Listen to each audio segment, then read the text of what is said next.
Welcome to session 20. 20, I can't believe that we are at this number already, but here we are. And that also means that it is time for another functional session. So what that means is putting all of the core training that we have been doing down on the mat and putting it into practice, standing, putting it into practice in some of those functional movement patterns that mimic everyday life, or that you have in your training, or that you have in your training that supports the sport or the athletic discipline that you do.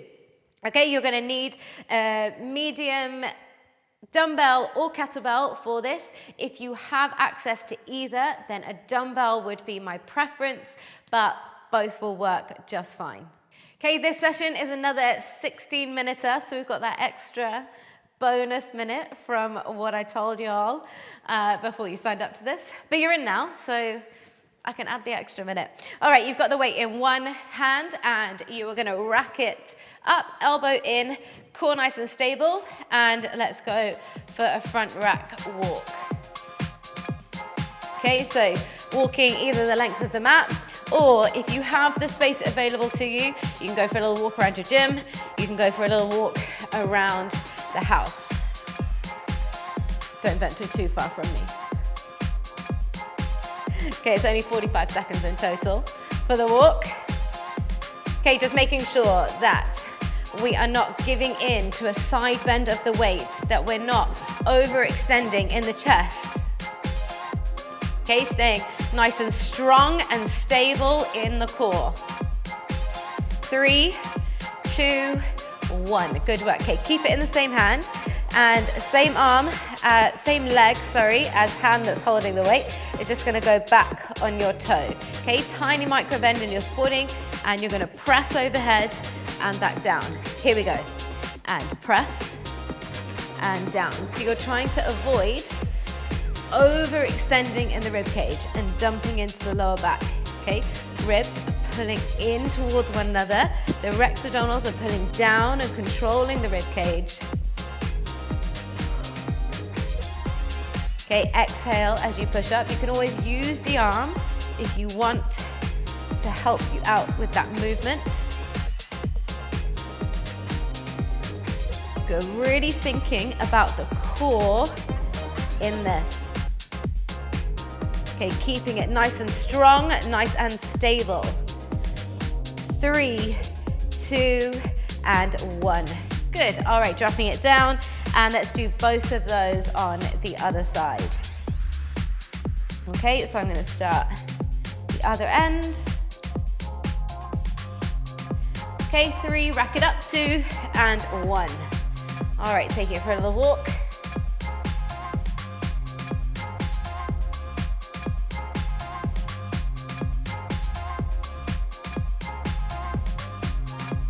Nice and stable. Thinking about how often we actually carry a load of stuff on one side in our day-to-day,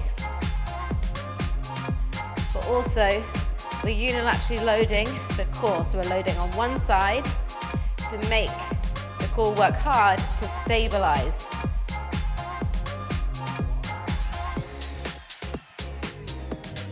Good, just a couple more seconds.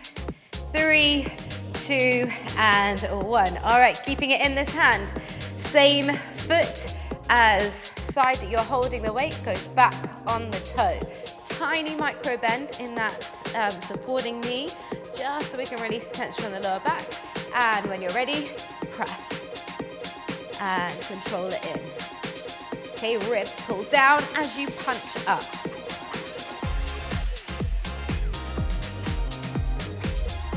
Okay, just noticing if one side is easier than the other. If you have one side of the rib that's really trying to overextend and open up, are you able to keep it nice and strong?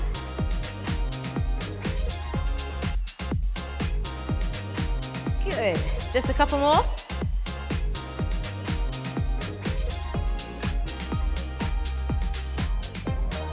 Five seconds. And rest. Good stuff. Okay, holding each end of your dumbbell or holding the horns of your kettlebell. Now, we're gonna go for alternate push-outs. So you're gonna push off, you're gonna screw the foot into the floor as you push and push. And here we go, push and push. So a little bit more dynamic through the core as you throw the weight forward.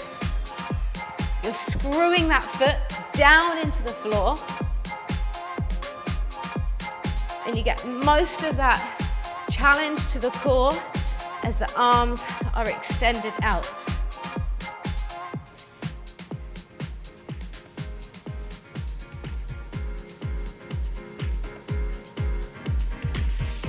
Good work. Keep it up.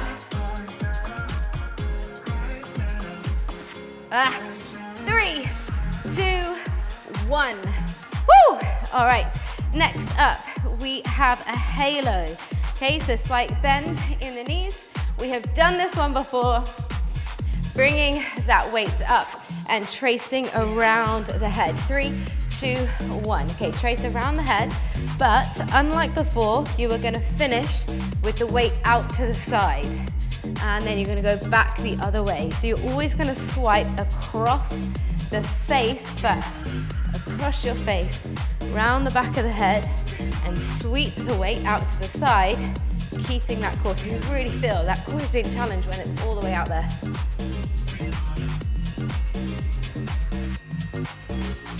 Okay, keeping the hips pointing forward for this first round. 10 more seconds.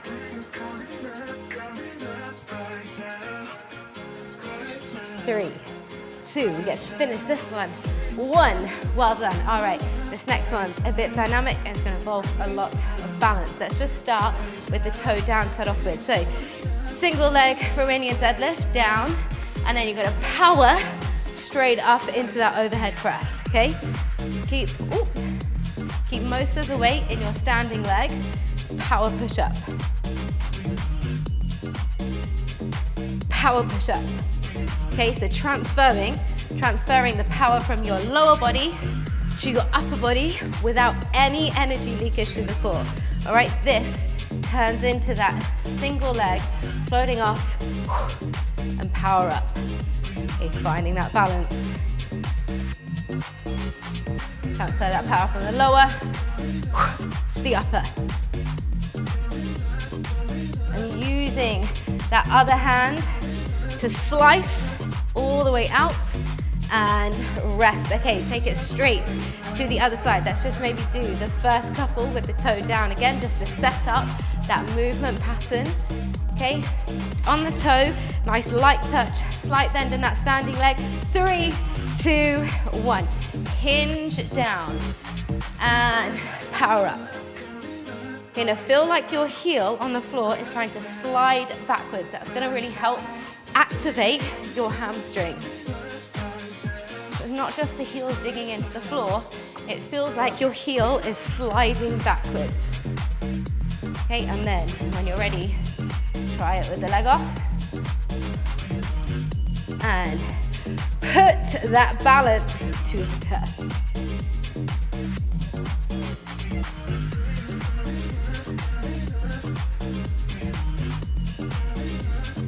Wobbles are normal. They're actually good. It's your body finding out where it wants to be in space. I'm gonna get an extra one in. Boom! Okay, well done. All right, let's take it back up to the top. Some of those we'll want to refine a little bit more, so it's great that we have another chance. All right, rack it up. Right side, here we go. Take it for a little walk.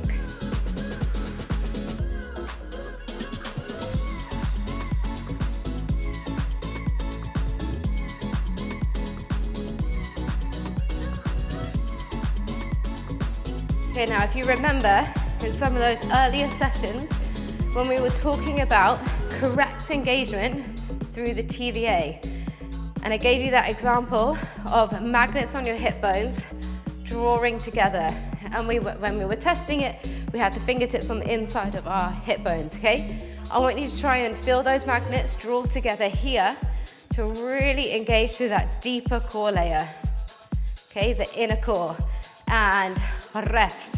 Okay, we're coming in for that overhead press. Now we had the foot on its toe Now, to challenge it this time, you can bring your foot up to a flamingo to really challenge that balance. 3, 2, 1, press. And down. So not only are you trying to resist extension through the body, but you're also having to really work to challenge the balance.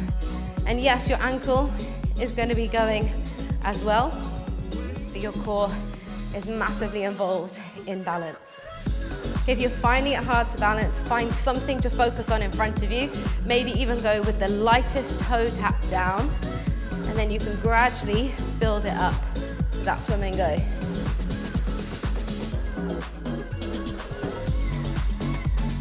Good. Really going to help the jumping and landing. 2, 1. Well done. All right, let's take that on the other side. Racking it up in your left hand. And we take it for a walk very soon. In 3, in 2, 1.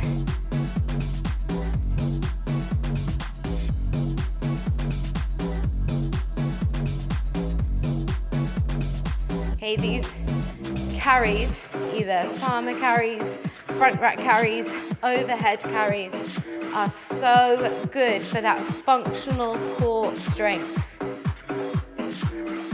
Okay, six packs look pretty, but the main function of your core is to actually resist motion and to stabilize your spine. Okay, this is one of the best exercises for that.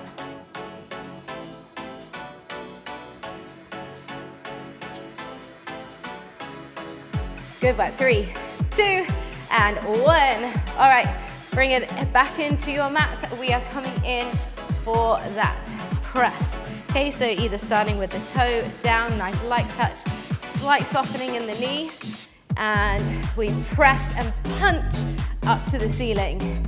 And resist the lower, control it down, punch. Okay, when you're ready, see if you can do it on one leg.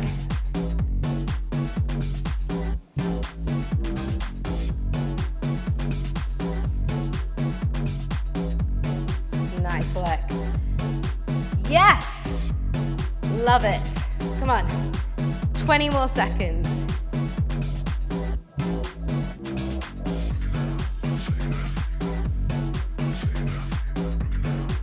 Noticing, of course, if there are any imbalances between one side and the other side of the body, and you want to be conscious of that, especially when you do any overhead work with a barbell where you have both hands on or where you're evenly weighted each side. Which one are you dominating with?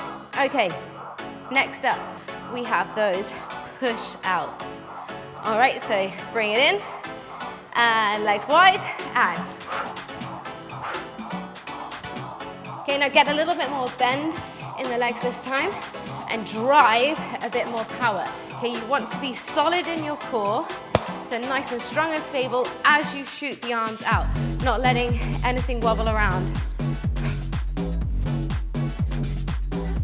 Screw the ball of the foot downwards.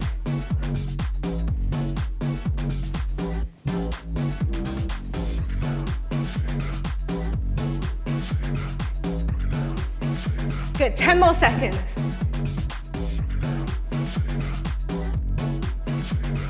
3, 2, and 1. Nice work. Okay, we're coming into the halo. This time you go halo and we sweep it to the side, but we let the body rotate. So you let the foot screw in and you let the weight go all the way around, and then you come up to stabilize and swing round. Here we go. Stable, strong, and then destabilize, stabilize, destabilize. Boom.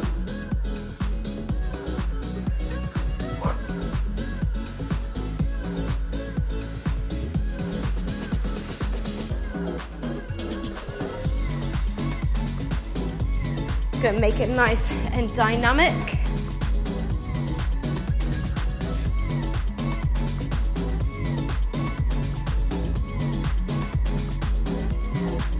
Good, 10 seconds.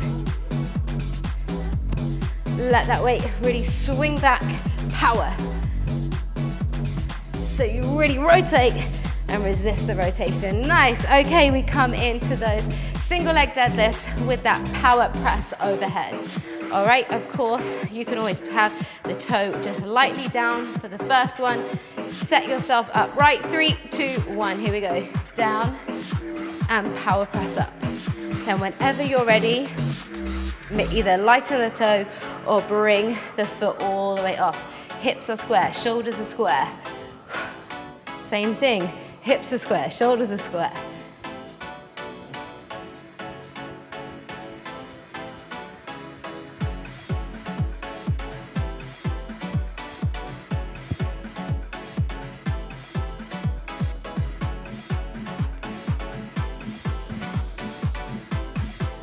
Go really slice that other arm out to the side. Ooh, lost my balance. 3, 2, and 1. Good work. Okay, last and final exercise on the other side. Okay, shoulders are back and down. Shoulder blades are sliding into those back pockets. Here we go.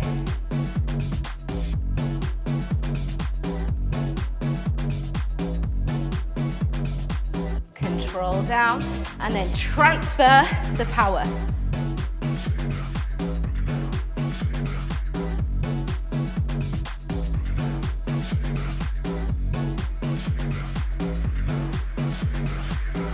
Okay, remember, in some of the earlier weeks, we spoke a lot about all those exercises that help you transfer power from the lower body to the upper body without any energy leakage through the core. Okay, this is one of those exercises to put that to the test. Oh, that wasn't a very good example. I'll give you one more. Yes, there we go. We did it. Awesome job, squad. All right, shake it out. Do what you need. Thank you for joining. How did those drills and exercises level up? Were you able to transfer some of that core training that you have been working so hard at, transferring it to some of that functional movement? I want to know how you got on with those drills. Let me know in the comments below, and I will see you next time.